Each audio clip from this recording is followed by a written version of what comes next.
You're listening to the Podcast Detroit Network. Visit www.podcastdetroit.com for more information. Hello and welcome to Smart Sex, Smart Love. We're talking about sex goes beyond the taboo, and talking about love goes beyond the honeymoon. I'm Dr. Joe Court, and today we'll be talking about anal sex with Mahmoud Baydoun.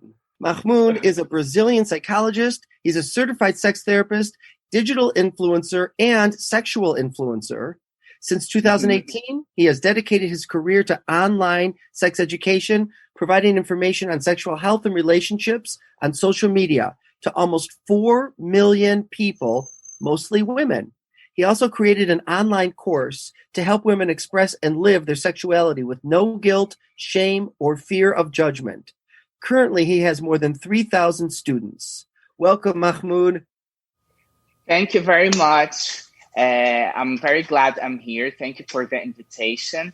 And nice to meet you. Nice to meet you in person. I know. I don't even remember how I found you. I think I might have been on Instagram and found your stuff. No, I will tell you how you found me. I read your book on Amazon, one about gay sex therapy. I don't remember the name of the book, but it's for gay men. It's like a guide. Yes, this one. Right, one. Yep. I bought it on Amazon, and then I went on your Instagram and I DM'd you. That's how we met. Okay, got it. Yes, that's how we met. And then I have to tell you, I fell in love with your content. And at first I was like, I didn't see how many people you had following me. I'm like, he can't have that many people following him. This stuff is like, so, I thought I actually thought in America, your stuff, I think would be offensive to women, but it's not to the women why is it something you'll draw for them? Because look, when I was at the sexology course, when I used to study, I used to do a lot of research on gay men because I'm gay. So these topics, these themes used to interest me more. But then out of nothing, when I started gaining a lot of followers on Instagram, I started realizing that most of them were women. And most of them were women that they are from different educational contexts. They are from different social classes. And then when they used to ask me questions, using very popular language. So I started doing videos using the popular language they used to ask me the questions, so that they would feel closer to me. They would feel more intimate to me. And it's been going well because they feel like they are respected in their needs and in their limitations and in their necessities. I don't use difficult language at all. I use very, very blunt language. And some people think it's offensive. But actually, it's only, for me, it's just a way to make sexology accessible to people, Absolutely. And you do. And I think it's great. But I just know here, even when I do my TikTok videos, people get offended by language. TikTok gets offended by language. And I'm just trying to educate. And so I can't even say today we're going to talk about anal sex. But on TikTok, I have to say butt sex. I'm 12. Yes. Exactly. That's why I'm not on TikTok, because I know, but I love TikTok. I love my favorite about TikTok is that you get on other people's walls that wouldn't have seen you otherwise. And so then suddenly they're, you know what I mean? But for whatever reason what a good reason, you have all this following. And do you talk about anal sex on your Instagram? Yes, it's one of the it's one of the main questions. Whenever, every day I open a box on Instagram on my stories. Yeah. And even if I put today's topic is masturbation, today's topic is orgasm, today's topic is sexual orientation, someone will ask about anal sex. I don't know how it is in America, but here in Brazil, it's something that is very fetishized. All the butt thing, all the anal sex thing. It's one of the most fetishized stuff in Brazilian society is anal sex. Wow. Well, and the word anus is in everyone's mouth. It's in everyone's mouth. The word anus, the popular word for anus in Brazil is cu. C-U, cu. Oh, C-U. Okay. And this word is in various idiomatic expressions. What does it mean? Cu means anus, but for example, if you say "tô com cu na mão," it means I'm very afraid. I have the anus in my hands. In Portuguese, Brazilian Portuguese, it means I'm very afraid. If you say, for example, "cu virado pra lua," your asshole is turned into the moon. It means you are a very lucky person. Brazilian idiomatic expressions. So it's a very, like you say, fetishized and preoccupied a little bit with it. Yes, exactly. Now, here in America, it's stigmatized more for men. And I have my line, maybe you've heard me say it, your anus doesn't have a sexual orientation. It doesn't know whether it's gay, straight, or bi, because so many straight men think that if they like anal play, and women think this, if my guy likes anal play, he's gay.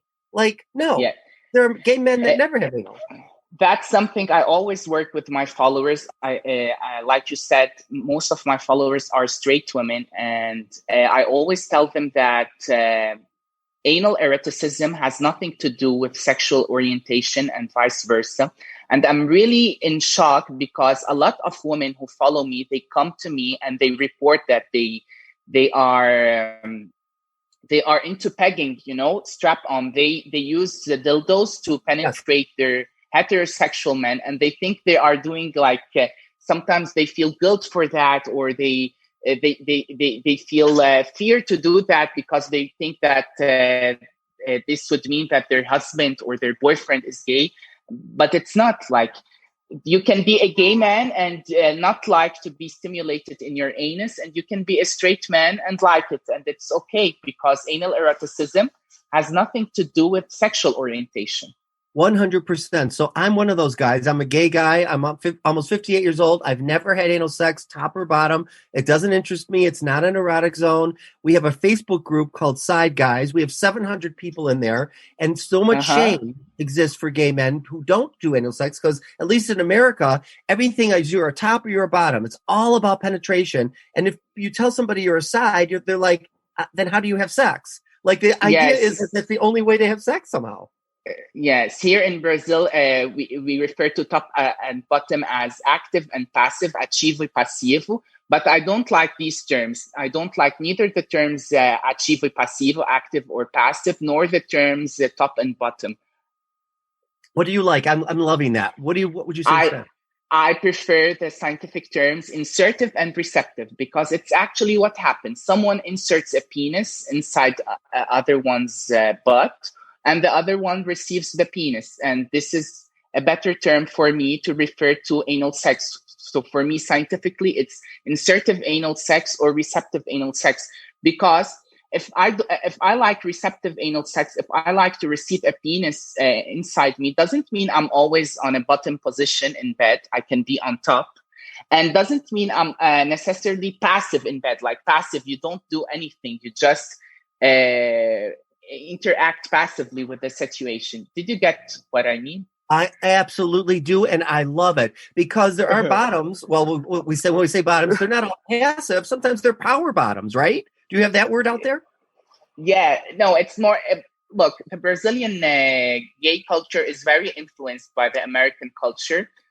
So we use sometimes power bottom, but in Portuguese, I can't find a term to refer. Yes, there's a term.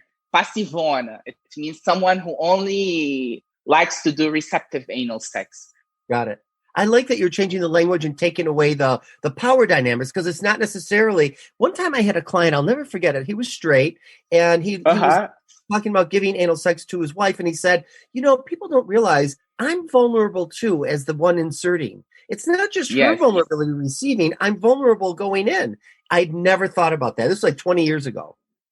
Exactly. That's why we should get rid of these power dynamics. What we like to do in bed has nothing to do with our personality traits or other stuff. That's what I love about your work. You differentiate all this stuff. But talking about anal sex, what are the myths that you want to bust about anal sex? And no pun intended. Look, most people think that anal sex is necessarily painful. Like, if you think about anal sex, people would think immediately about pain, but this is not true. If you do anal sex correctly with using lubricants, if you don't do anal sex like you do vaginal sex or any other type of sex, then it is pleasant if you like it, if you do it correctly. So the first myth I want to debunk is that anal sex is not necessarily painful. Okay, good. What else? Another one is that a lot of people think that anal sex is something disgusting or something sinful. I don't think it is necessarily disgusting. It's another myth we should debunk, because a lot of people don't like to do anal sex, but a lot of people feel like it. They do like it, and they feel like repressed because of such myths. So this is another myth we should debunk, that anal sex is something disgusting or sinful or something wrong. It's not wrong if it's the way you feel you want to express your sexual needs, if it's the way you feel like to react sexually, and if it's consensual, it's not wrong. So these are two basic needs, are two basic myths I think we need to debunk, so that people would do anal sex with more pleasure and less pain. When I was a student at sexology and we read the DSM, I realized that all the sexual dysfunctions written in the DSM refer to heterosexual traditional sex of the penis inside the vagina. Mm-hmm. And I felt that none of that addressed me. And then I had a problem that impeded me from having pleasure during anal sex. And I perceived that was a sexual problem for me. That if I lost erection or if I had fast ejaculations, this wouldn't be a problem for me. But feeling pain during anal sex was a big problem for me. That's why I decided to study anodyspareunia, which is pain during anal sex, which is something that is not that studied by sexologists, because most of the times they focus on problems that address the traditional sex, the cis heterosexual sex. Did you get what I mean? I do know what you mean. So wait, this is important though, because you first said it wasn't painful, but now you're talking about it being painful. So can you help us? Yes. It is not naturally painful, but sometimes it could be painful, and then this would be characterized as a sexual difficulty that can be solved with sexual therapy, with medical interventions, with therapeutic interventions. It's like, anodyspareunia is like a sexual dysfunction, like dyspareunia in women, or like erectile dysfunction, or like premature ejaculation. Yes. Did you get it now? Yeah, like a disorder, like something. Yes, it's like a disorder. Yes. And so what you're saying is, let's help with the disorder. It's not the anal sex that's the problem. It's the exactly. Thank you. You're getting what I mean. You're a good listener. I'm liking it. So then one of the things we're taught here is to have people get different size dilators and allow themselves to go up from smaller to larger to be able to handle it. Is that what you do?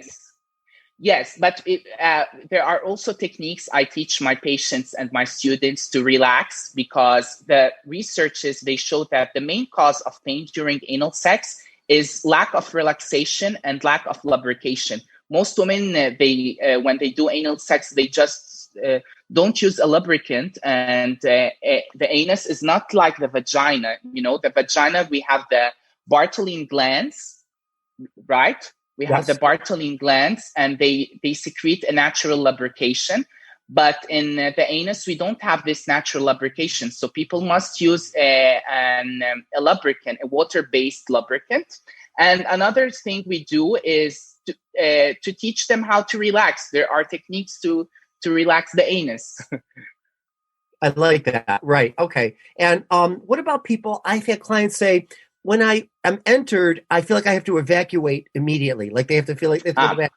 What about that? We have something called here in Brazil, chuca, which is the popular term for enema.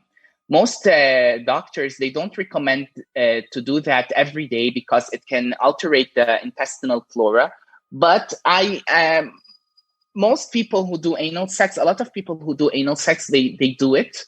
So I like to teach the right way to do it, because the way that there is less impact on health. For example, there are disposable ones. I don't know if they exist in the US, but here in Brazil, we have disposable enemas. You buy it once at the pharmacy, you use it once, and then you throw it out. Okay. I have one here. Let me see. But the this is a podcast. There's the listeners won't see. I would send you a picture later. Okay. No, that's fine. Now, what about cleaning out? The person that's the what do you call the person receiving? The receptive partner.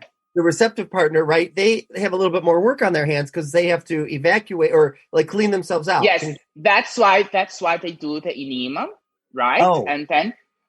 And then they would be less. They would go to anal sex with less fear, that they would evacuate. Or what about also? I've had people say, even though my partner cleaned out, when I pulled my penis out or pulled out the strap on, there was feces on it, and it was such a turnoff. Yes, because look, enema is not a guarantee that this wouldn't happen. Because actually, one of the main functions of the anus is to retain our feces. So.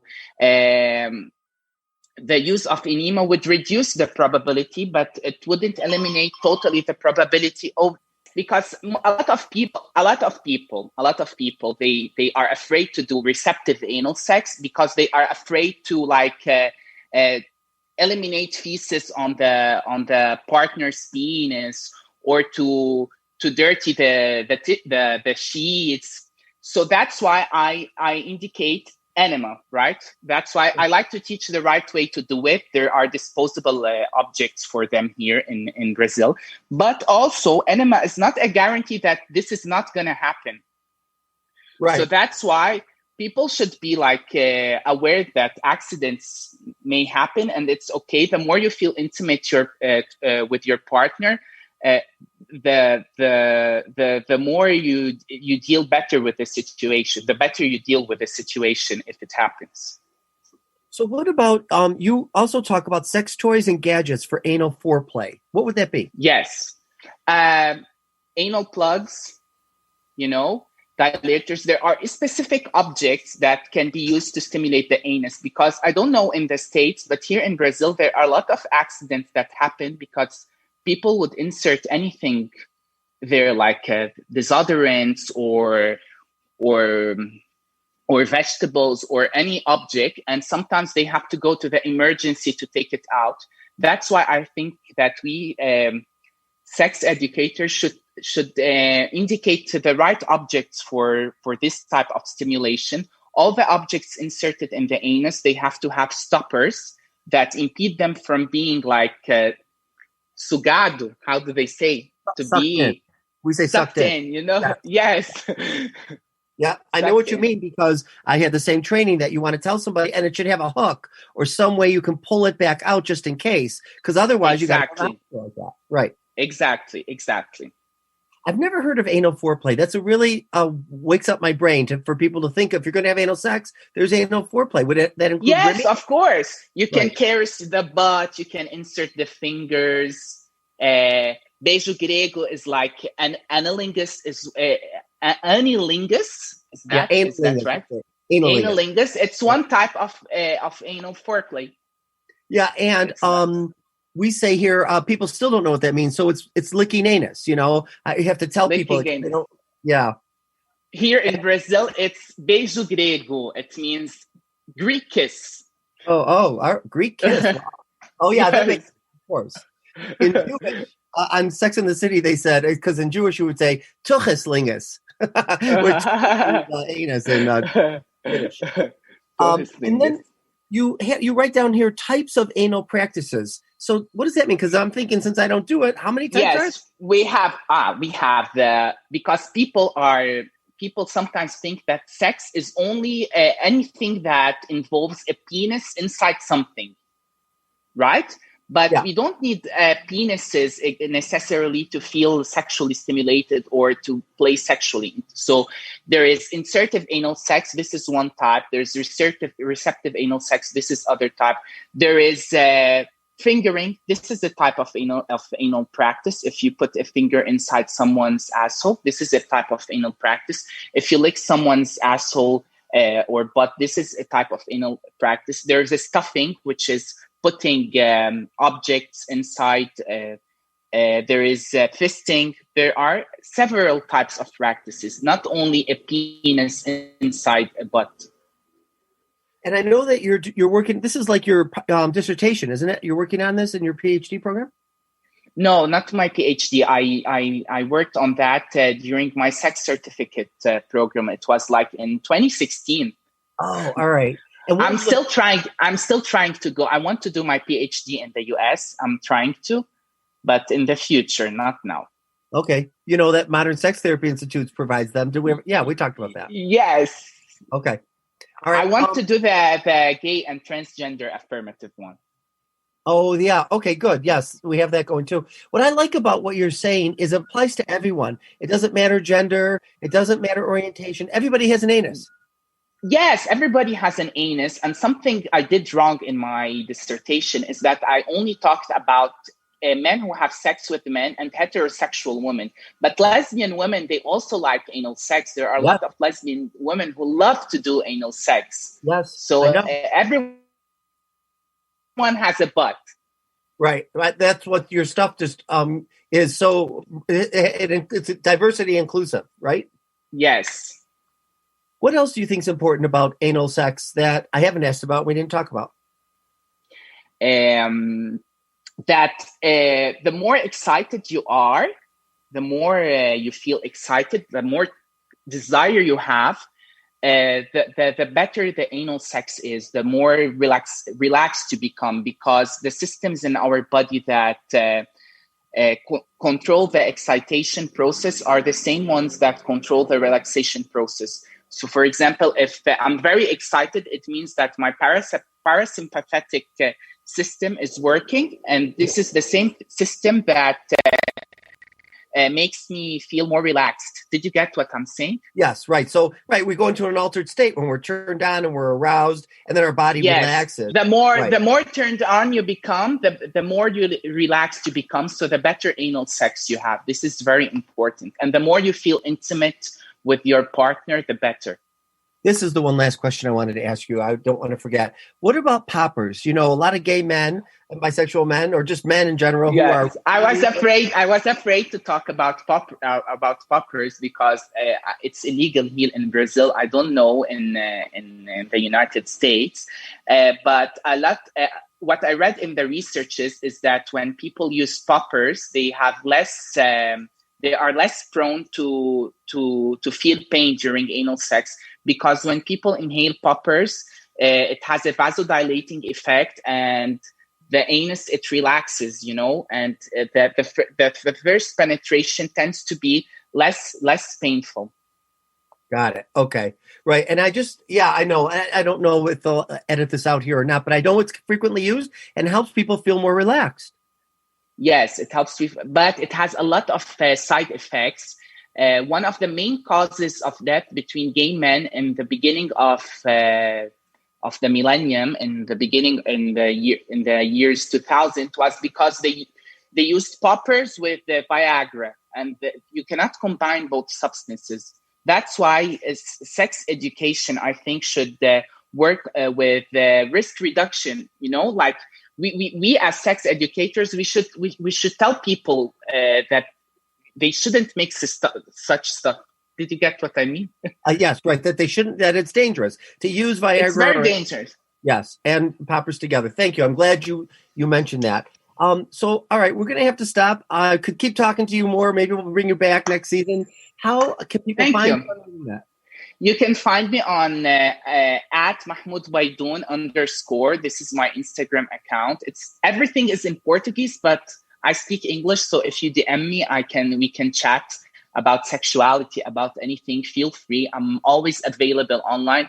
Thank you, Joe. I'm a really fan of your work. I love your book.